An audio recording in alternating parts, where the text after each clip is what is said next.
Good evening sa inyong lahat. Welcome to my page, Philippine Lotto Results.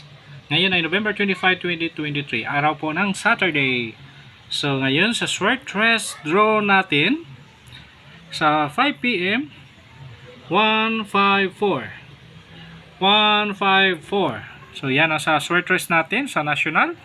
So bago tayo mag-proceed, please follow, share my videos sa Philippine Lotto Results. So kung may mga number po kayo na gusto nyong pustahan nyo na, lalo na pag may birthday kayo, plate number, or kahit anong numero na 3 numero, pwede nyo i-try, baka kayo ang sunod na mananalo.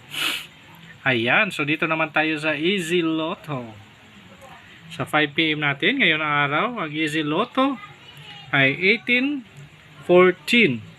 18-14. So yan sa Easy 2 Lotto natin, sa 2 digit.